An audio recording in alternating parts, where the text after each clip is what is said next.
is Simon from Heavy Mag. Yeah, man. How's your day been? You going all right? It is, yeah, totally. Been doing press all day, but I just got back from a week of vacation. I went up to camping for 7 days. Wow. Just camping and wakeboarding and wake surfing and beer drinking and fucking, it was awesome. No cell phone, no Wi-Fi, no socials. It was the best. Oh, dude. That sounds magical. Yeah.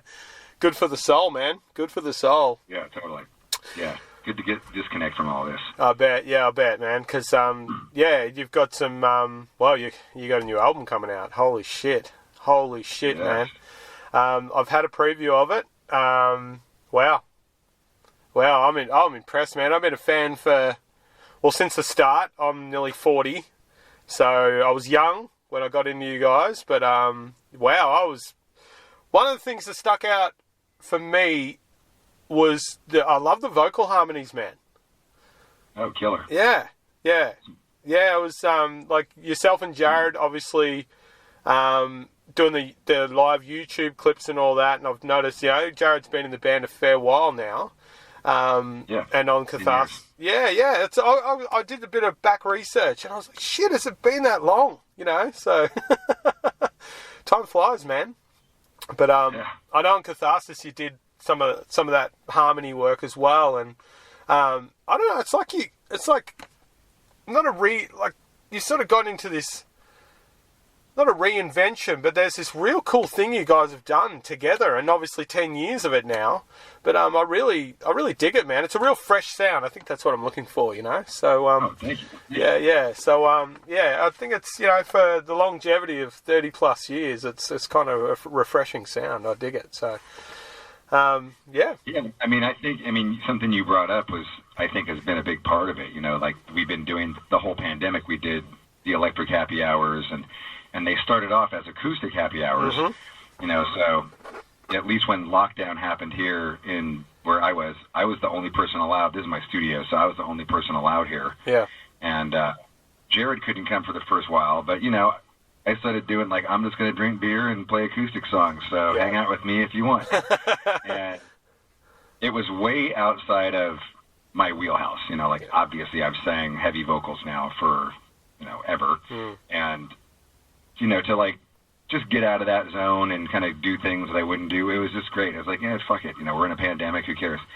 And when he finally came back in, we continued that. We continued doing the acoustic happy hour, and now we're doing System of a Down, and we're doing Fleetwood Mac songs, and we're doing Bob Marley songs, and all this shit that way outside of our, but we're learning the vocal harmonies, we're learning the things, and pretty soon, after a while, we're I know what harmony he's going to do, he knows what harmony I'm going to do, and it's we can just read each other's minds on it. And then at that same time, we're still working on the record, even in between all those happy hours, once, twice a week, we'd still be chipping away at the record.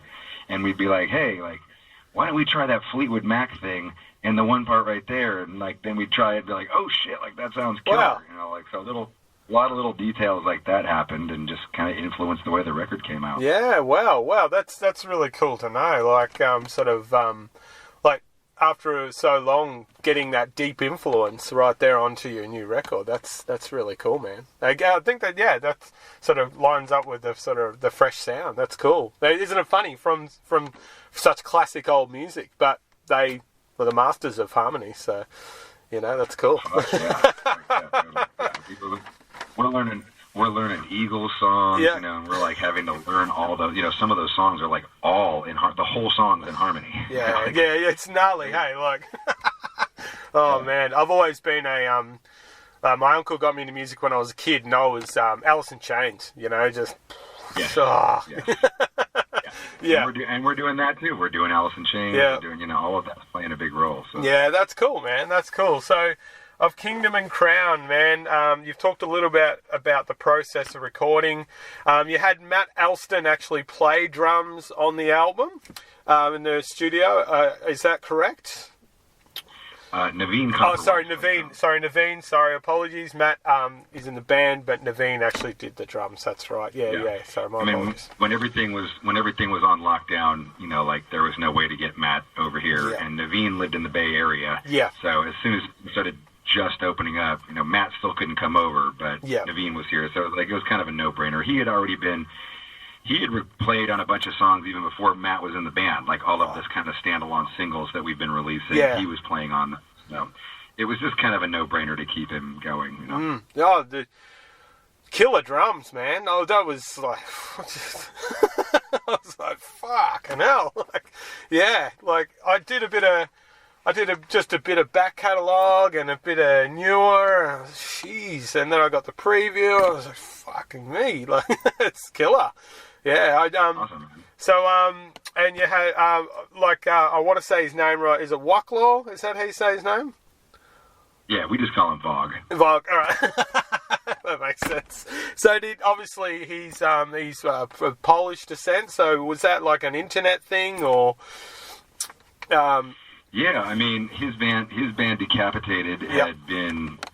We had become friends with those guys. I mean, I met them, I guess, 12 years ago. They came through on a summer slaughter, and they were headlining in the Bay Area. And I went to the show, and we ran into each other, and we totally hit it off, and drank beer with those guys all night, and had a great time. And then, I wouldn't say we were friends, but we stayed friendly over the years. Like he would email a couple times a year, and we'd talk on Instagram DMs or something. And then when we announced the Burn My Eyes tour, he texted me on Instagram. He was just like, dude, oh my God, I got to see this tour. Like, I'm not going to miss this for the world. Like, it's one of my favorite records. And it was just like, at some point, during the conversation, he was asking, at that point, we didn't have the guitar player for, we knew it was going to be an evening with 3-hour show. Yeah. And the last hour was going to be Burn My Eyes, but the first 2 hours would be with, a new lineup doing everything after Burn My Eyes, basically. And he was like, would you ever consider a guitar player like me?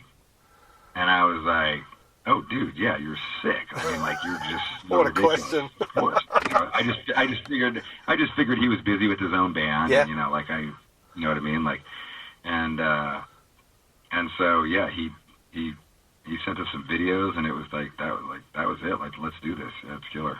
Wow, man. Geez, what a question. He's such a talented dude. Like, holy moly. Wow.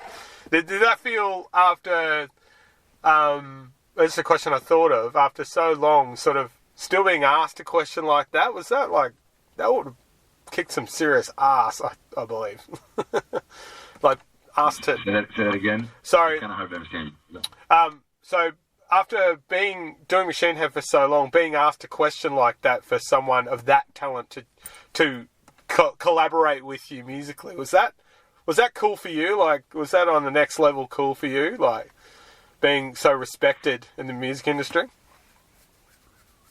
I didn't really look at it like that, but I was just like, yeah, man, like, fucking, of course, that'd be awesome. Yeah. I think that he's a really phenomenal guitar player. I mean, just incredibly talented. Yeah.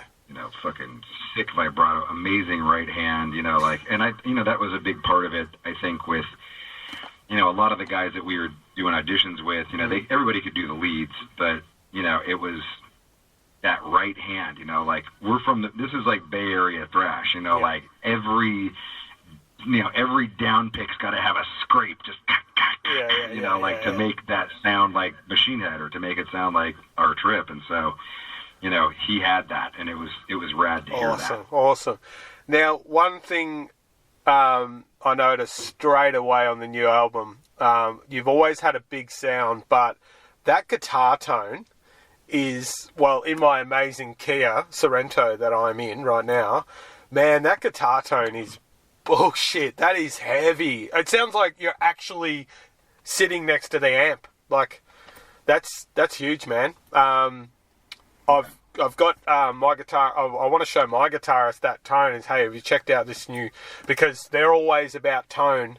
And I saw a band on the weekend that haven't played for 15 years, and they had there's a bit of a tone thing going on. I don't know if it's my hearing and I'm picking up on it, but I was like, whoa, like, you're palm muted on that on the first couple of tracks you released, shit. Is that a natural sound, like mic to amp sound in your studio that you got going on there? No, it's called a quad Cortex. Yep. And a couple other things. It's like a Kemper and a quad Cortex. But it's like we recorded DRIs. We recorded DIs, and that was the easiest thing because I wasn't always near an amp when I was recording. So my engineer just kind of created like a sound on his laptop, and then I would just track to that so that we didn't have to mic up everything and get it all. Like it was just easier to kind of be creative rather than like dialing in a tone. And then we just sent it over to Colin Richardson and Chris Clancy mixed the album, and they took, it's a 5150 through a Mesa Boogie cabinet, which is what my guitar tone is live anyway, but they just took it and tweaked it and made it fucking brutal. Wow, because, that was sort of, I wondered which one it was, but wow, it's so present, like it's just fucking rips, man. The first palm mute, it's just shit. That's a big sound, man. And there's one thing I love about the evolution of recording is the actual sound that's able to be produced, and just the thickness of. I think we've gotten from a live sound to record, like studio sound is getting closer. I think there's just that presence and. Right. It's definitely there on Of Kingdom and Crown, I can tell you. Holy, as a fan first, whew, that's cool, man. So, Killer. You've got some band members overseas. What's the plan for Australian tour? Have you got anything planned at all? Yeah, well, I mean, we had Australia lined up for the Burn My Eyes 25th anniversary, and then the pandemic hit, so that put a stake in that one's heart. I mean, we've gone there. We've been there every record now since Locust, so I'm sure we're going to be coming. I'm looking at February right now, like to see if we can get maybe something in early March, February. We have a U.S. tour starting in March, at the end of March, so trying to lead up everything out of that with that. So it'd be like Australia, Japan, South America. Yeah, looking forward to that, though. Can't wait to get back, man. Can't wait to get back. Yeah, we were bummed we couldn't get back. It's been such a crazy 2.5 years, Just nuts. And although speaking to a few guys who've had records come out, I feel as a fan first that some of the best music has come out from bands, especially bands with longer careers. There's been some ridiculously good records come out, and just listening back through Machine Head's, I've said the freshness before, but there's an attention to detail that's been going on. I don't know if it's just my ears that are hungry for new music or whatever, but it just seems to be this real, like, people have sat down and had the time and produced what they truly want in a record. Would you agree with that? You had time to sort of marinate on it, if you will? I mean, I definitely think that, for me, the pandemic has been, I've enjoyed it probably more than I should say publicly. I mean, it's the first time I've been on the road since I was 19 years old. Like, we've never gone on hiatus. I've never taken a break. Like, it's been 30 plus years nonstop.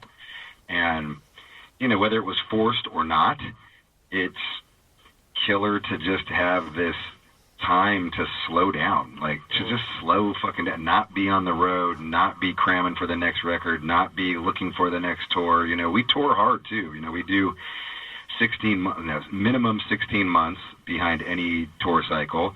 We're doing 3-hour shows, and there's no letting up. Like it just doesn't end, and then you go in and write the next record. Like you just start writing again, and to just have this kind of ability to, disconnect from tons of the bullshit, disconnect from, being around other bands and, just whatever, like, and just kind of dig into what, like, we're into and what we're doing and what we're digging on. And, like, it was really inspiring, man. Like, it was really needed, I think I think I needed that. You know, I didn't realize how much I needed a break until I was having a break, and I was like, Jesus, like I really enjoy this. Yeah, yeah. There's something to be said about just having some sort of simplicity in your life without the constant routine, and I can only imagine